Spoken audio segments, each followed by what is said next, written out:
710 WETG and 100.5 W263PE Rose Hill. This is the Community and Small Business Update with Lee Woodard on Surge Radio.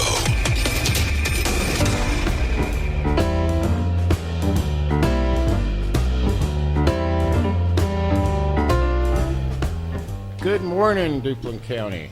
Welcome to the Community and Small Biz Update for Duplin County. I am Lee Woodard. I'm your host. We've got a great show for you today. The Community and Small Biz Update is brought to you sponsored by James Sprunt Community College, your bridge to success, and the Small Business Center at James Sprunt.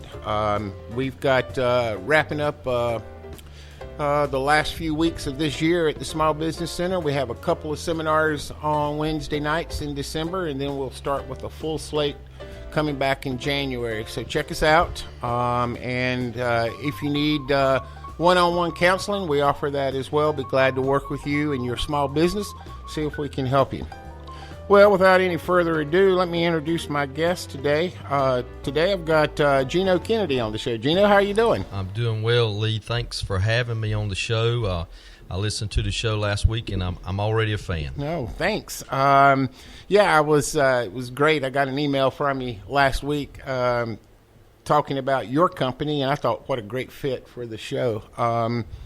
So, one of the things I mentioned to you is about half the people that have been on the show are native to Duplin County. The other half have come from other places, like Ken. He came from L.A. to Rose Hill. Not your ordinary nomadic path, but you're local, right? Yes, sir. I'm local. My father was from the Beulahville, Pink Hill area, and went on to become a naval aviator down in South Texas. Met my mother, and we came back here in the mid-'70s, where I started school in the Duplin County school system, Beulahville to East Duplin High School. All right. And then you graduated at East Duplin, and then you headed off to Greenville, right? I headed off to, I'm a pirate, ARG, and shout out to the Pirates. But, graduated East Carolina in 93, and basically was raised in the tobacco fields of eastern North Carolina. My favorite time of the year was disking the stalks in, Lee. It was a lot of hard work. Yeah. No, my grandfather had a farm, or actually had several, and I had the opportunity, is how it was presented to me, to work on the farm. I'm not sure I classified it as an opportunity, but it was a lot of hard work. But, I do, just like every old person, I do reflect back kind of positively on those experiences. I do, too. I do. It's a special time. Yeah. And one of the things that you mentioned, and I forgot to mention, is we do need a shout-out to all of our local high schools. Awesome. Who, East Duplin, James Keenan, and Wallace Rose Hill all won their first playoff game. North Duplin and I believe Harrell's unfortunately didn't, but kudos to the three that did, and we'll look at your schedule to find out where they'll be playing. I think most of them have home field advantage, don't they, most of it? I think so. So we'll be at home next week. We've got a lot of talent here in Duplin County. I'm so proud of it. Also, shout out to our East Duplin youth football program. They're in the second round, and I'm also a East Duplin youth football coach. So, all right, congratulations. Love football. All right, I do too. So, all right, we got you graduated from East Carolina, and I think you mentioned that you had a urban planning degree with a minor in geology. I did. Now, that's something you see all the time. Yeah. There's a lot of physical science there, a lot of and they crossed up well where to put what, the lay of the land, and trying to figure out what fits best. And my dad here was environmental health inspector here in the county for many years and retired here. And right out of East Carolina, there came a job opening that was the title of the job was a waste management specialist. It pretty much surrounded the expansion of the integrators here that were pretty much growing the swine business. During the late 80s, early 90s was an expansion phase, and so they titled that position, and I got to learn about pork production, about the waste management side, and so that's kind of how I got started into this. Okay. Yeah, I think you mentioned that you graduated on May the 8th and you started working on May the 10th. That's correct. Went right to work, and really enjoyed the work, but as I was working, I felt like I wanted to do something different. At the time, I wanted to provide a service to the farmers that would help them cope with understanding the waste management system, the nutrient uptake, waste management plans, that kind of thing. And then I got to thinking, that could be a service. And about that time, we come up with the concept of agriculture and environment, and I put the two words together, and I called it Agriment. So it was all in about 5 minutes. All right. I think you indicated that first job was really mostly a research job, and very instructive for you, right? Very instructive. I spent a lot of time with professors from NC State in the bio and ag engineering departments, learning about the waste, what constitutes the material, how it makes the plants grow, how we recycle it. Very important things to know. And then I tried to, pretty much cultivate that knowledge into a consulting business. Yeah, and I would think that obviously you're learning how to write a waste management plan, but in many ways you're really helping them figure out how to lay out a farm, aren't you? That's correct. We got involved with some of the larger integrators. They were expanding, so we started to help design. Me and some friends of mine got together. We started a business together where we would go out and basically site the waste management systems. We would try to find that we'd look at the soils, we'd look at everything that was a component of that system and try to find the best fit for it. All right. And I sort of made fun of the fact that you were a geology major or minor, but I bet that really does come in handy, doesn't it? Absolutely did. I didn't think I wanted to stay in Duplin County. I didn't know if I could with my educational background, but when we started digging into the soils and the profiles and look at the sedimentary structures and whatnot, I knew that I could use this, and I did. I actually called on professors at times to help me along. So that's great. So in the words that they use in a farm, talk to us a little bit about environmentally superior technology. Well, environmentally superior technologies kind of came out. It was a Smithfield funded project that they wanted to fund it to find better ways or more superior ways to do things. But I'd like to say first, Lee, that our waste management systems we have now have worked very well. We've seen, if you look at the amount of problematic things we've had, it's very minor in comparison to other industries, municipalities, and this kind of thing. I'm very proud of our farming community and how well we've protected the environment. I know this because I'm on the ground.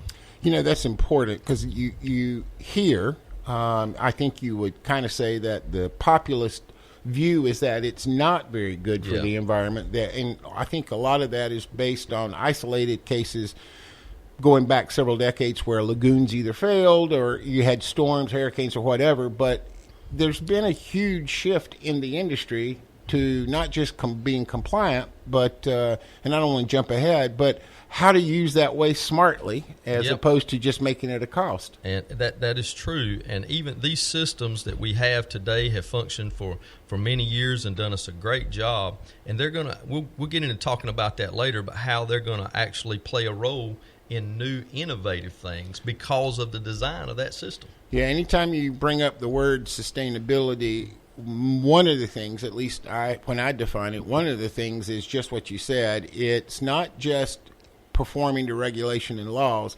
It's finding valued outcomes for things that don't have any value to start with, like waste streams or whatever. One of the things that's going on in the early 90s is there's a bit of a tension between regulators and farmers and those kinds of things. So you were kind of sitting in a good place, right? I was, and it was a good place. I had put together what we call a basic monitoring program. I had picked up a few large farmers, mostly cropland farmers, that wanted to stay on top of things, and they had diversified with the swine farms. And so we basically put together this package where we would go out and we'd sample the soils, the waste, and help them compute or understand the nitrogen, phosphorus, nutrients onto their crops, because they really wanted to be better farmers with having access to that nutrient off of the manure. Right. And so it really was a savings for them to do that. And from that, the rules kind of grew a lot of teeth. The program started to develop, and we were right there.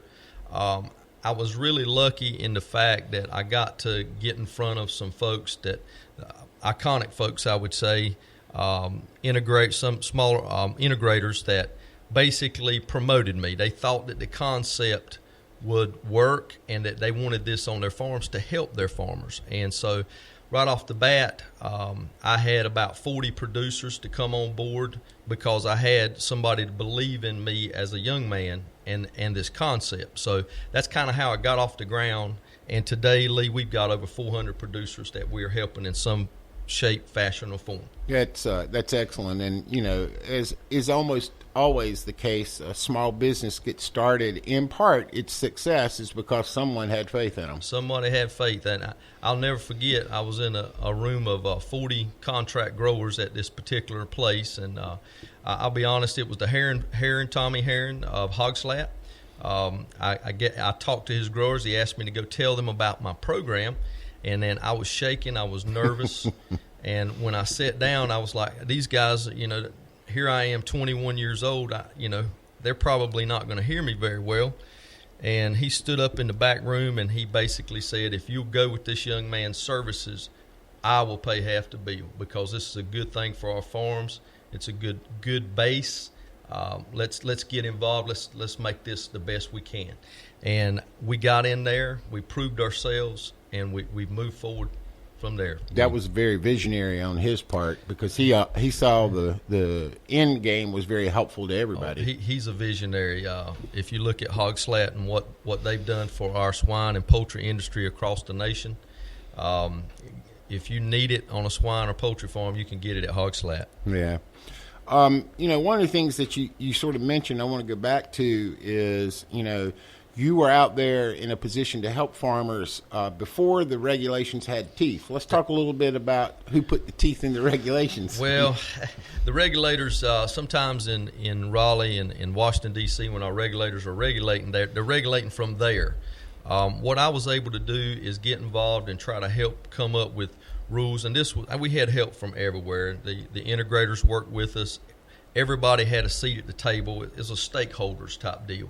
And we tried to come up with rules that would work and not rules that, you know, that didn't make any sense on the hog farms or the poultry farms.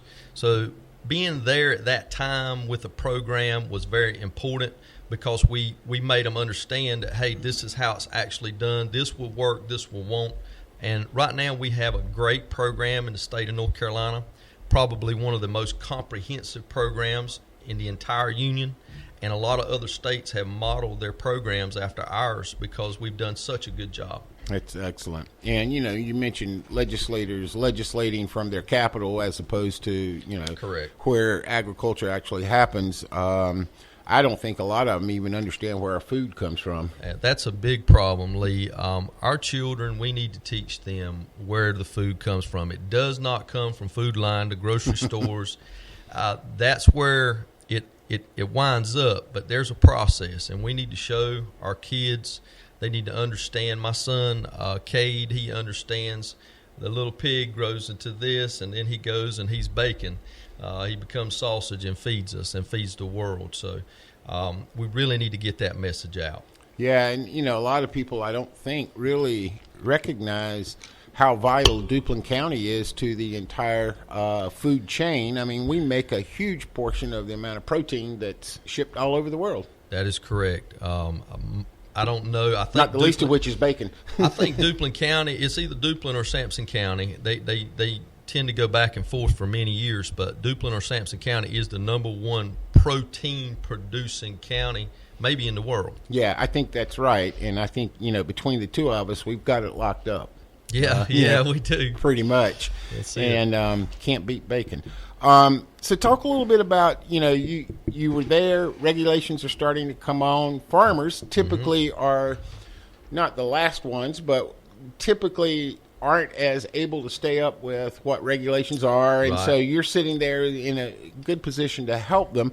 Talk a little bit about what your basic monitoring service was. Well, basically, that what happened is in 97, well, in 96, 97, they put a moratorium on hog farms in North Carolina. We couldn't build any more facilities. So what we had.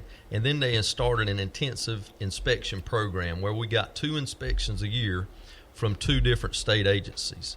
And so each of those agencies had a protocol or requirements that they have to do. For example, right now, we have to calibrate machinery that's used on the farms for irrigating every 2 years. We have to measure sludge material in our lagoon systems every year, and keep a track of where the system is, the health of the system, and all the records, calculations for irrigation, everything has to be in order on these inspections. And we assist the producers with that. A lot of things that have to be done in a timely manner, we have it on an electronic calendar, so we know where to go out and service that particular farm and when to do it. And then we help to schedule the inspections with the regulators as well.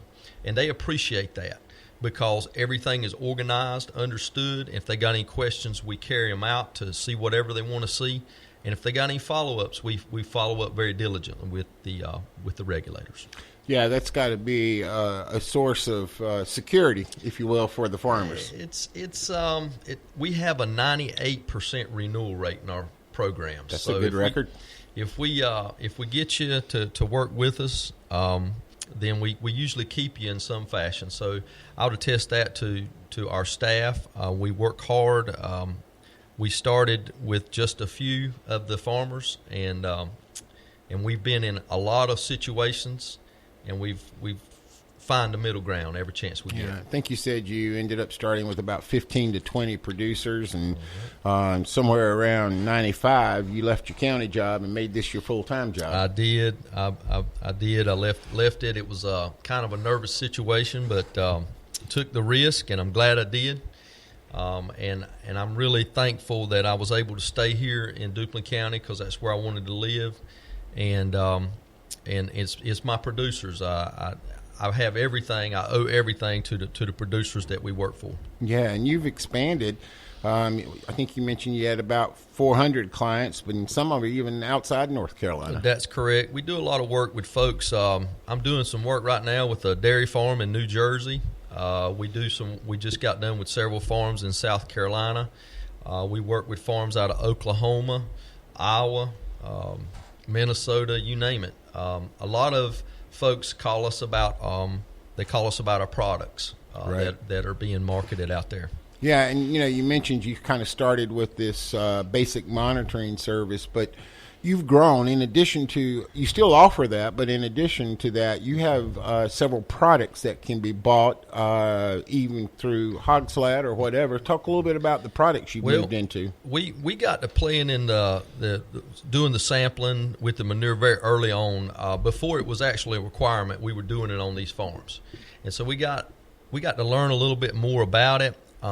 What I tried to do is put some products together that would enhance the breakdown and enhance the availability of the nutrients in the lagoon liquid stream as we were moving forward. And there was a lot of development went in that. There was a lot of sampling, testing. I got in touch with microbiologists that could help me understand things. I'm not a chemist, Lee. These guys know a lot, but we tried to put formulations together that would work for our specific types of waste streams.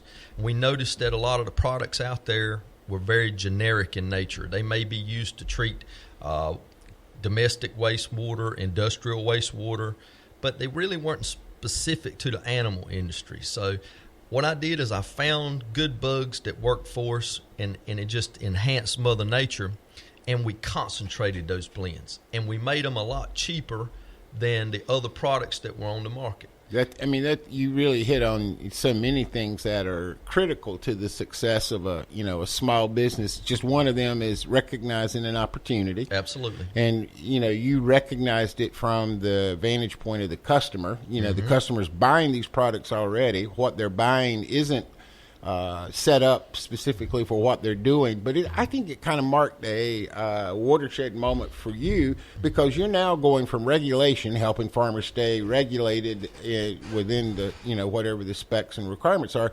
But now you're moving into efficiency of their waste management system. You're making, got to keep those bugs not just alive, but keep them happy. That's exactly right.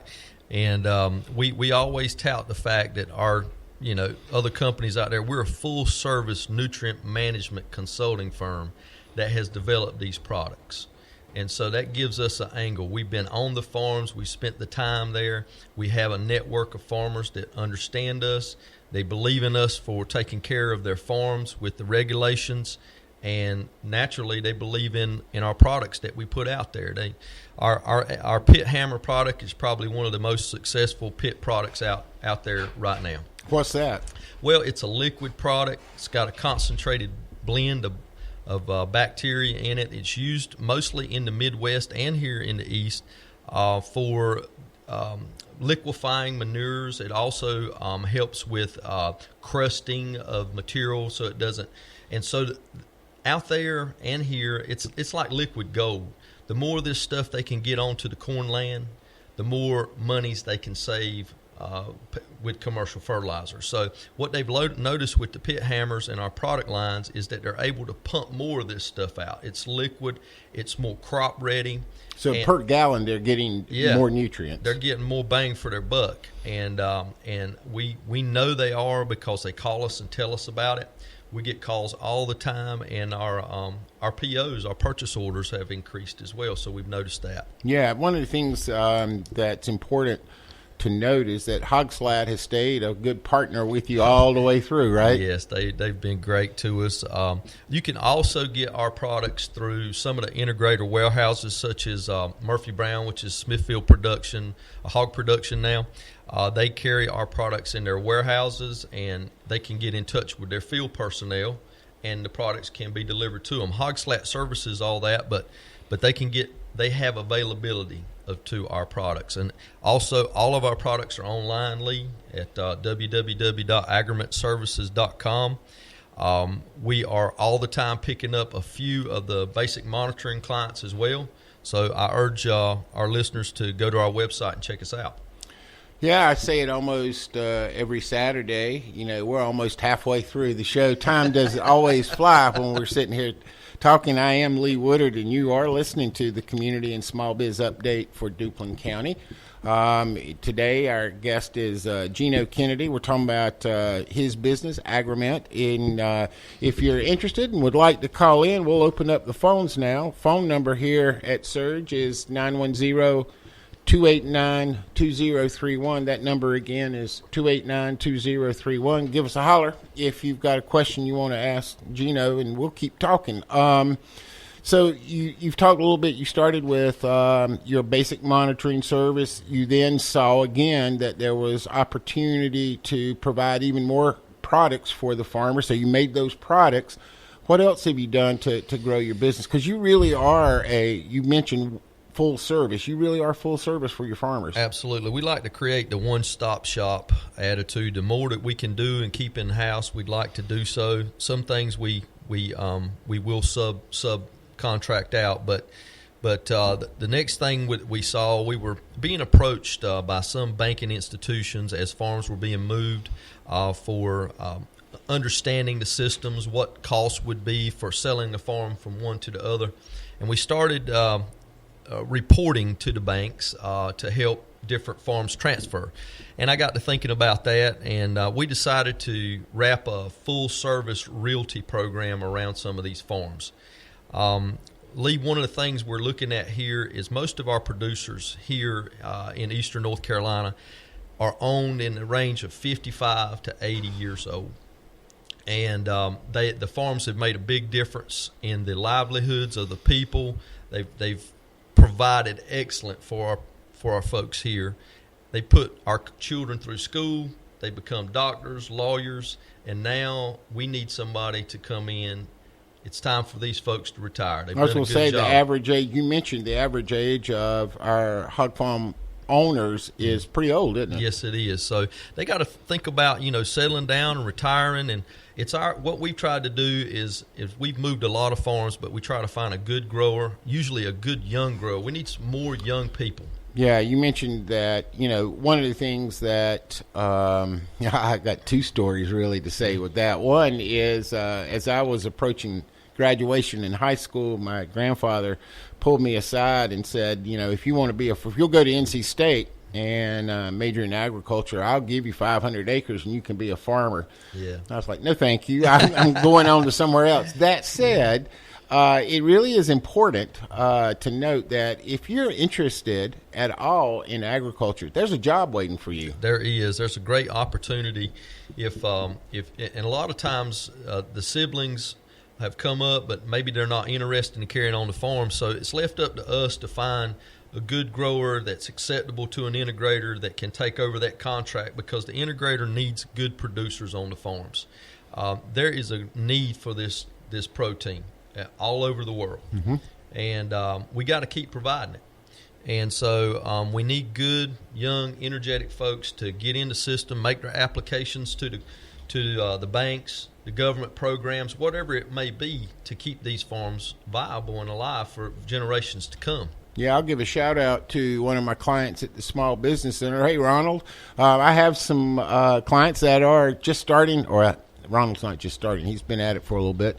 But he's a hog farmer. He produces hogs with no antibiotics, all natural ones, and has done really well, and is now opened up a retail market to sell, his hogs. He makes the barbecue hogs as well as the larger ones for all the prime cuts and stuff. But, you're right. There's a job out there if you're at all interested in it. And I would think most of the older farmers would be eager to teach somebody. Absolutely. Most of the farms, we move more farms probably than any other firm in the state of North Carolina by far. And it's what we've done, the way we've been successful with that, Lee, is we've wrapped around all the permitting, all the things that you have to do to be a hog farmer in North Carolina. We're going to help them along. We're not just going to sell them a farm and say, here's your farm, have a nice day. We're going to say, hey, offer services, help them along, and it's worked really well. So if there's any of those growers out there that are, struggling with whether or not they what to do, come see us, have a consultation. We'll talk with them. All right. You brought up a couple of really interesting points. One of them is your move towards being a integrated real estate firm really got started with the banks calling you saying, I got somebody who wants to sell this farm. You got any clue what this thing is worth? Well, basically, they want us to go out and do an assessment of the farm. Is there anything we're not seeing out there that we're going to have to spend money on in the next 5 years? And mostly we're touting us for the waste management systems and that kind of thing. And so I saw that as hey, they have a need. Why don't we just do it all? We're service-oriented. We're into products we can sell. And my dad, he's a broker in charge of Agriment Realty, and be glad to come in and have a consult with anybody. We've also built an insurance program around the realty. So the last several deals that were completed, not only did we sell the farm to an approved grower, we were able to insure that grower, his facility, because there's not that many choices anymore in ag insurance due to hurricanes and markets changing. We wanted to make sure that we could bring the most markets to folks, and they could price their insurance in different places if they so desired. Yeah, and again, as we pointed out, when your move from the monitoring service to products now into real estate, you followed your same recipe, it sounds like, in that you saw another need. That's it. And there was not anyone really handling that need, and at this point you've got lots of knowledge. Why not go ahead and help the farmer even more? Absolutely. We get folks come in, and a lot of these things are very, very private. I mean, we shut the door and talk about it and give them something to think about. We've got producers right now said, Geno, we can't do it this year, but next year's our year. Okay. And so that's the kind of things we plan out for them. It's really interesting. Your driver behind that is, and I guess it's really I see, so many wonderful examples of things a small business should be looking at or an entrepreneur should be considering. You mentioned that, I'll ask you a question. You mentioned that the products that you sell, what was available before you came into the market was sort of generic. It wasn't specialized for the type of waste the farmer had, and you specialized it. But I'm going to go out on a limb here and guess that your product is not the cheapest product on the market, but it's also probably not the most expensive. No, it's not. It's not the cheapest, but it's not the most expensive. It's right there, and it's a good working product, because if it wasn't working for our folks, we would not be getting these purchase orders every week.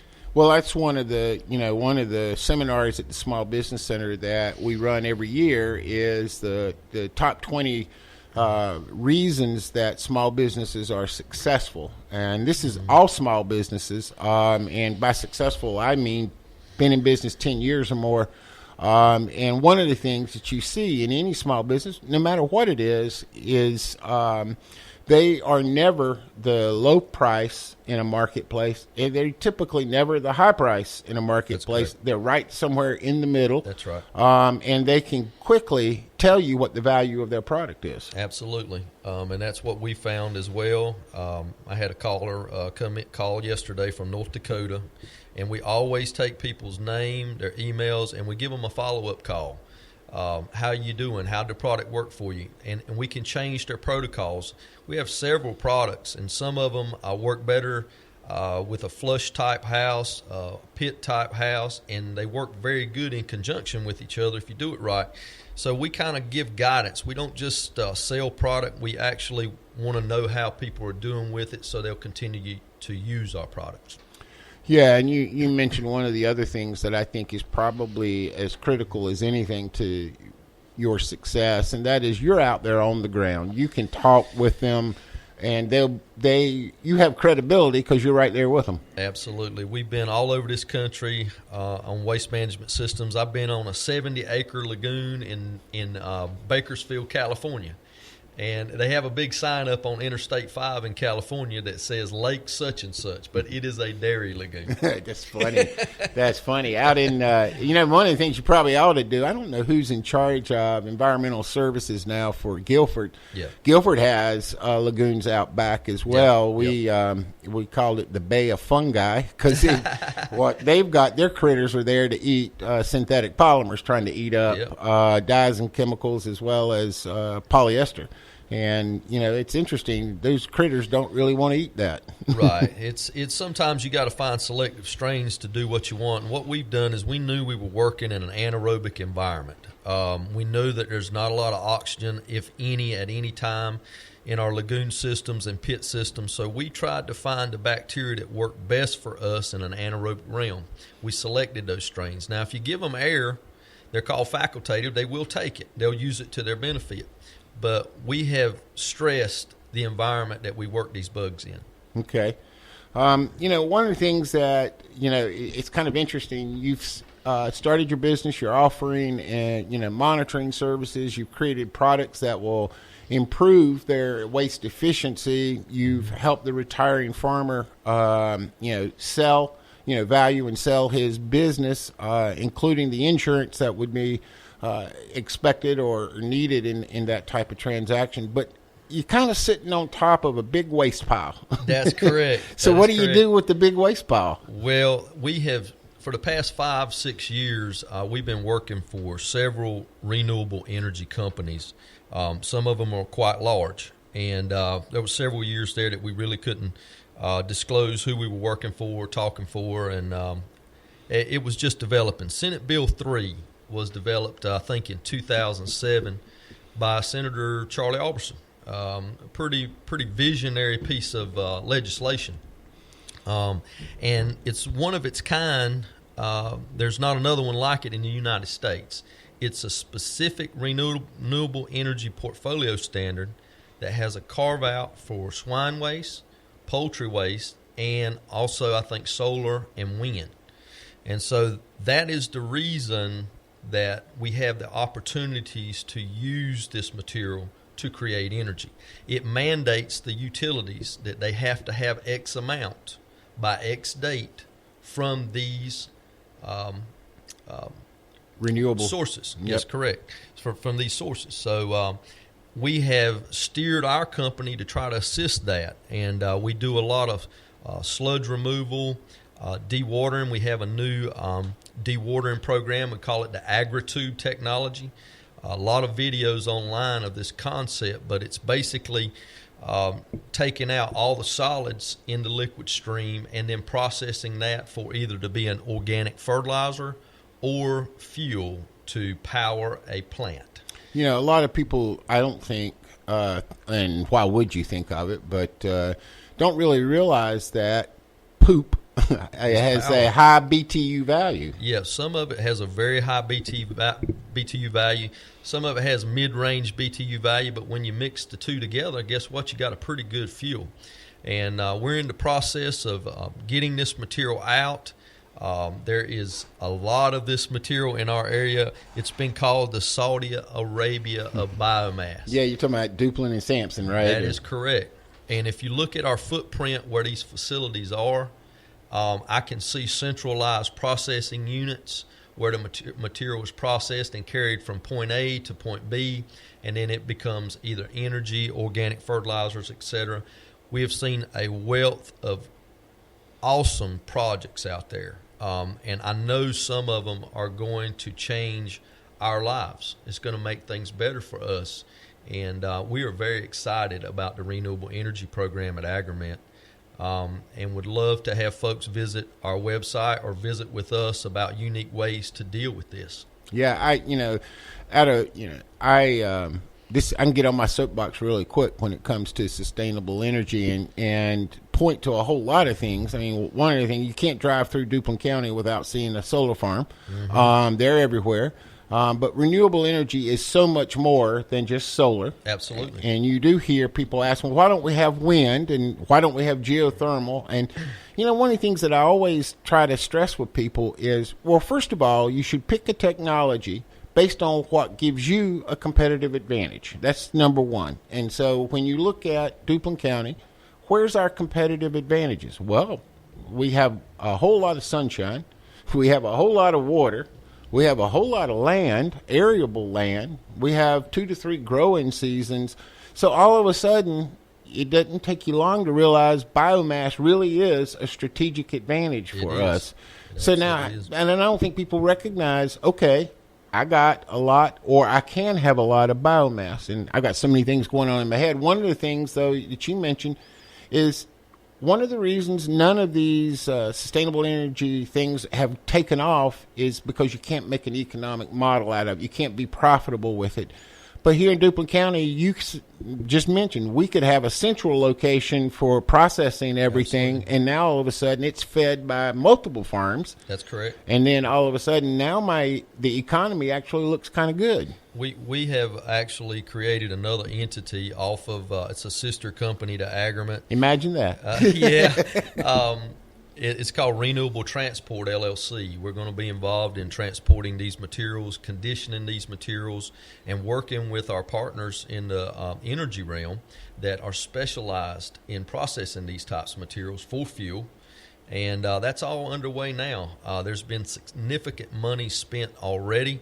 The investment has been made. The baby is almost ready to be born. Right. And so we're excited about that. We're going to be involved in that. And I've tried to steer the company that way because I think this is going to be very important to our farming community. It really is. I agree with you on that. And, one of the things that farmers are curmudgeons often, and they don't really want to go down a path of planning something or doing something they haven't done before. So they really are usually reluctant to take on something new. But this is something that I think they can kind of get their head wrapped around, in that they're going to have spray fields anyway. That's correct. They're going to have lagoons anyway. Yep. They're going to have animals that poop anyway. So all the things are there. It's just how do you leverage that to your advantage? We've tried to be there's a lot of cogs in this wheel, Lee, but what we've tried to do at Agriment is find a cog that we can help with. But we need partners. We need folks to cooperate with us. For example, if a farmer hires us to dewater some sludge material on his farm, he's going to pay us to do that. We got to get paid to do it. But if he utilizes that particular material on his farm, it's worth more than I charge them to get it out if they use it on their own farms or use it in their cropland rotation. However, if they can't use it on their own farms, I'll come back to them and I'll try to buy it from them at a little later date.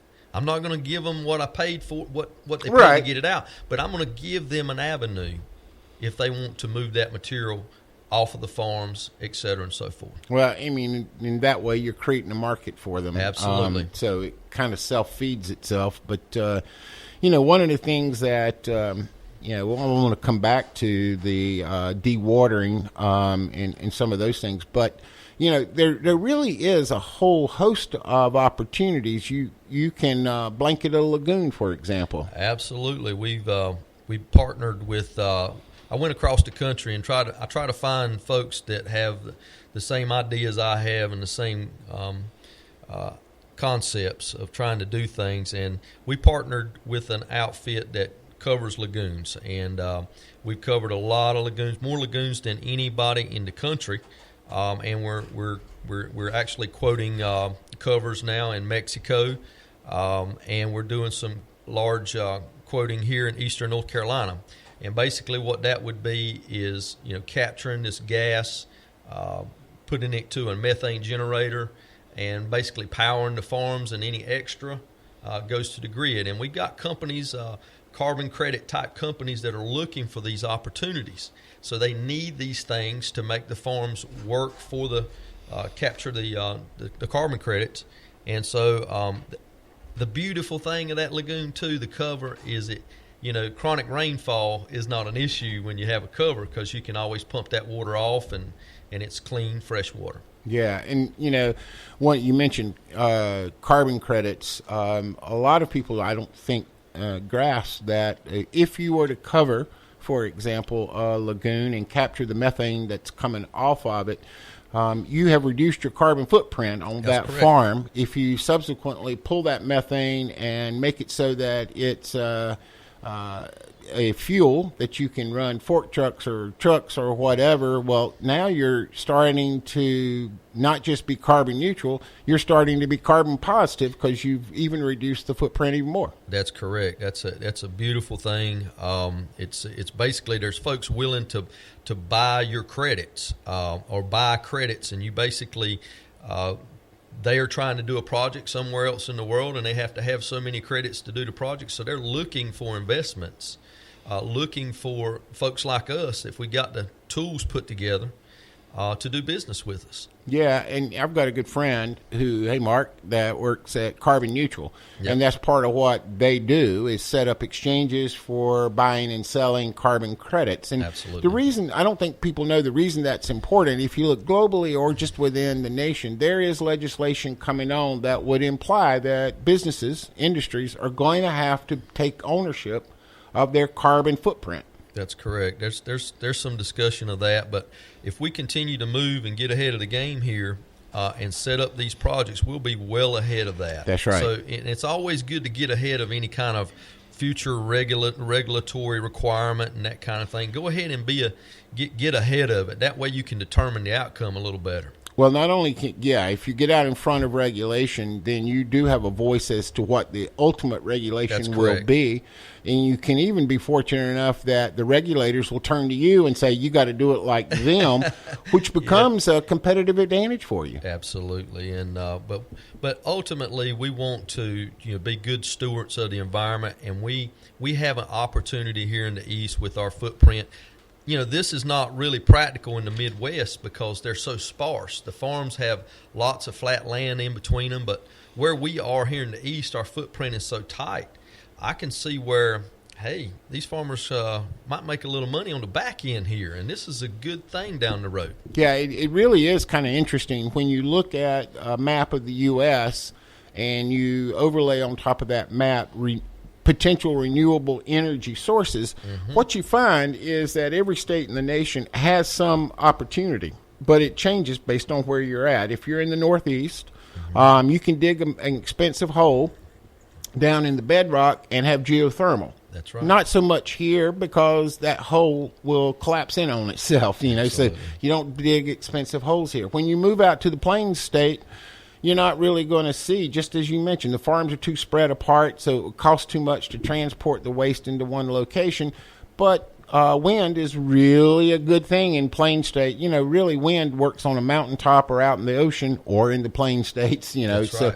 So everywhere you look, and then out in the Southwest, solar is an absolute excellent opportunity. So every place has its own opportunity, but I think the farmers don't really understand that they have a ability to, as you said, get money on the back end here. Yeah, I can see that there'll be revenues coming back to them as they strike these deals with various companies. I hope to be one of those companies that talks to folks about that, giving some opportunity and creating opportunity for that. And we're very excited about that program. Yeah, I'll be eager to keep abreast of what's going on, and I'll help you any way I can, because I have oftentimes a lot of small clients that are looking for a small business, and I think there's a couple of them I have promoted already with these solar farms.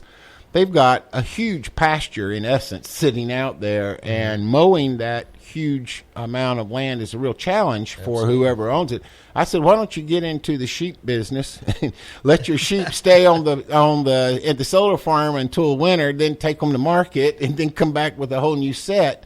But it's those kinds of things that I think that there's always opportunity. Absolutely. If you can, that's what I love about our nation. If you're willing to get out here and work and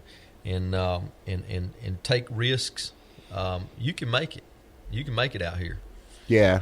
And one of the things that I have said, my background is in synthetic polymers, and I look at polyester, polypropylene, nylon, and their functionality in the world primarily in textiles, but there's most people, I don't know if they know, but there's bioplastics. You can make plastics using this waste as well, and you can combine existing waste with bio-based polymers and make some really cool products. And for the life of me, I can't understand why Duplin County isn't leading the effort on trying to do that. Well, I think some of those things are coming. I think if we continue to push forward and maximize the potential of this Senate bill, I think we're going to see some things sprawl out of that that may go right in that direction. I've noticed that a lot of these plants, they have a valuable ash product that comes off of it. The fertilizer companies want that. They want to concentrate their blends with that. And all those nutrients leave that watershed and go somewhere else and process somewhere else. So that's pretty cool. Across the nation, there may be a troubled area. We're able to mobilize in there and remove those nutrients. And they're even talking about having a nutrient credit program as well, not just a carbon credit, but giving credits for nutrient removal out of a specific watershed in the nation. Right. So that's pretty cool too. So I think there's a lot of things, a lot of programs that are going to surround this idea of renewable energy by biomass and solar and whatnot. Yeah, when I look at it, a lot of people, one of the things you and I just touched on briefly is that quite often renewable energy, when people start looking at it, they jump to a few plants to think about, corn being one of them. And, my position is corn's a really lousy use. Corn is food. It doesn't need to be ethanol. But yet, that's where people go. But I get it. Corn's a huge, the kernel of corn has a lot of starch, so it's easy to convert. But that's, if you're not in a food supply, you got a better model, I think. Yeah, we can't afford to mess with our corn stock. It's going to be food for our people and our livestock, and we need to leave that alone. There's technology out there that can get us away from the corn, and I think it's going to come to pass too, Lee. I really do. I think we'll see some of these cellulosic ethanol plants that are using other materials other than corns, and I think that's the way we've got to go. Yeah, and I mentioned to you, and I was fortunate enough to work with a company called Interface, which at the time was maybe the most sustainable textile company in the world. And their CEO, who's passed away now, but he was really critical in setting them on that path.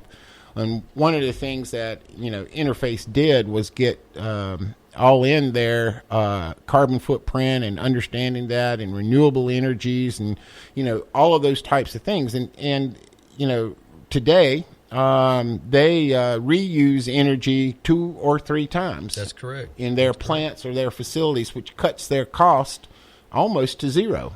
Right. I've got a farmer right now that's putting in a gasification unit. He has one of these environmentally superior technologies on his farm, and he's actually took that concept, put a gasifier in. He's going to power all his farms. He's going to power his home, all his family's homes, everybody he can on that line that he wants to, and any excess he's going to sell to Duke Power.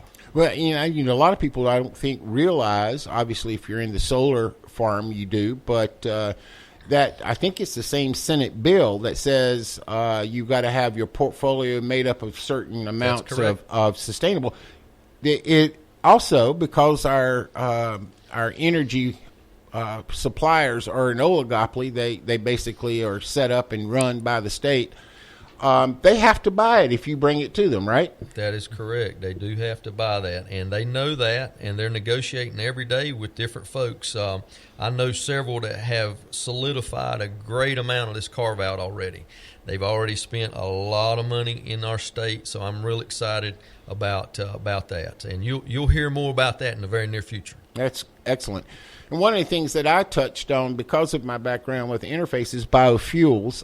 If you look at biofuels, for the life of me, I can't understand why Duplin County doesn't lead in biofuels. Now, granted, we're a little too far north. I mean, one of the problems you have with biofuels is the fuel will separate in cold temperatures. But there's a biorefinery up on Lake Wheeler in Raleigh. It doesn't make sense to me that we're not creating biofuels. And I think I shared with you, if you do create biofuels, you're going to create something called glycerin by the truckload. And you're going to have so much glycerin, you're going to have to figure out where you can put it in a landfill. However, if you'll take that glycerin and mix it with thermoplastic starches and maybe even some other waste like polypropylene, you can make a bioplastic. And my point being, if you can daisy chain things like that where the output of one is the input of another, your economies of scale go off the roof, and that's a really profitable model. It is. The biomass market has the same scale. There's things on the back end that kind of circle back around, and you're absolutely right, Lee. And I think these things are going to happen. We just need to have a few go ahead and be the guinea pigs and getting things going, and I think we'll see all this come to pass. I really do. Yeah, and then, I mentioned farmers are typically not they can be a little bit reluctant on taking faith and leaping in without it. But I think one of the things is I look at, there's almost so many things to look at, your head spins, but, if you had a spray field, you obviously are limited to what you can grow in a spray field and those types of things, but you can make bioplastics out of that. You're going to go heat it up, and it's not going to matter. So, again, you just look at your farm, look at all the things that have value, and figure out what's right for you. That's right. There's all kinds of things other than Bermuda grass, fescue grasses. Now you're seeing people grow giant miscanthus. And giant miscanthus grass can be harvested, dried out, and become bedding for poultry manure. That's a beautiful thing. That way the poultry industry is not at the mercy of the softwood industry, because when everybody's building, guess what? Shavings are expensive. That's interesting, and I don't know, is switchgrass in that family that you mentioned? Okay, switchgrass has had a lot of research done on it as a biofuel. You pull the starch out of the grass, and then you're left with the cellulose. Well, the cellulose can be burned. The cellulose can, I hadn't thought about it, but it could be wood chips. It could be, most anything. But here again, the trick seems to be understand what you've got in your farm, and then go find a marketplace for it. Maximize the potential all the way around. I mean, are farmers coming to that realization? I think so. It's a slow process, but you're going to see more. The more everything is kind of building up to that end, and I'm seeing that happen. And we're ramped up at Agriment, doing everything we can to be one cog in that wheel, Lee. Yeah. Have the county commissioners, do they recognize what the opportunities are around here? I think so. they've been dealing with some of the controversial more things surrounding the solar farms and whatnot. But we really haven't got into the biomass side of things. But honestly, when you're producing energy, when people know that's what the end result is, I don't think these other things will mean as much. If they talk about the odor, they talk about the different things that we have in production. But when the end user knows, hey, my energy came from a hog farm today. Yeah, that's pretty cool. In the paper industry, they have an old saying, if you go to a paper mill, especially one in the southeast that processes softwood like pine, they're making newsprint or something, it won't take you long when you set foot on in the parking lot. You're going to have an awful smell. You're going to smell it.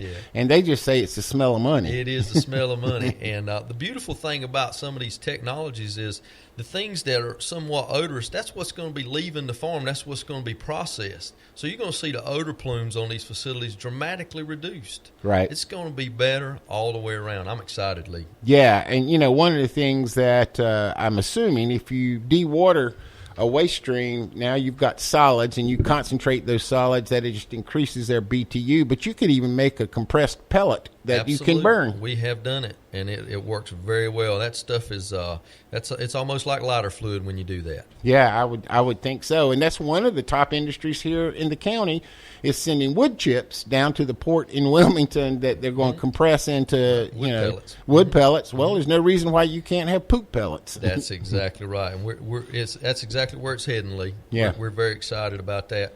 Also, I know we're ending toward the end of the show here. I just wanted to put a shout out to my wife, Renessa. She keeps me straight. She used to be a Duplin County teacher here, and now she's teaching me. Okay. Keeping us straight at home. And my daughter, Madison, cheerleader out at UNCP. We're heading to a football game. That's right. Today, so go Braves today. Yeah. My wife, has trained me. We've been married for quite a while, and she says, well, at this point, divorce isn't an option, but murder might be an option. So I have to watch out. She told me early on that what's hers is hers and what's mine is hers, and as long as I remember that, we're going to be pretty good. You're going to be just fine. That's right. Yeah.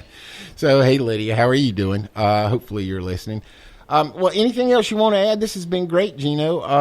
Anything that we didn't touch on that you wanted to talk about? Well, I think we covered everything. I just want to let our producers know the resource of our website. We've invested a lot of time in that. Please take time to look us up, check us out, see how we're connected, and see how we might be able to help you with your specific issues on your specific farm.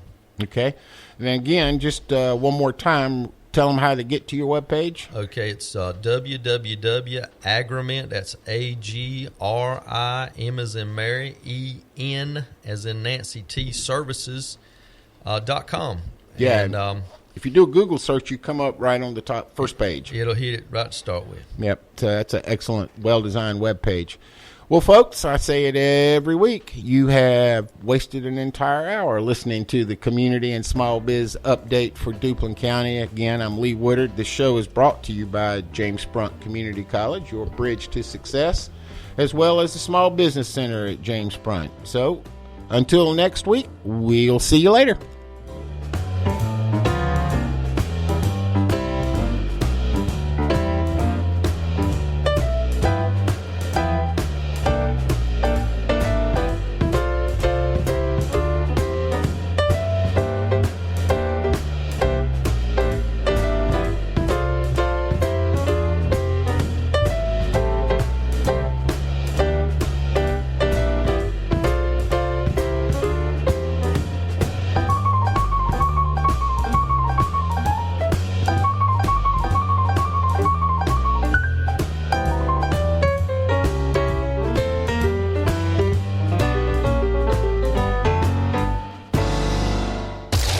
Surge, AM 710, WEGG, Rose Hill, Clinton, Wilmington, Jacksonville, Newbern, and 100.5 W263BE, Rose Hill, Wallace, Burgaw, Keelandsville, Beulahville, and the home of the world's largest frying pan. Surge 100.5 FM and 710 AM.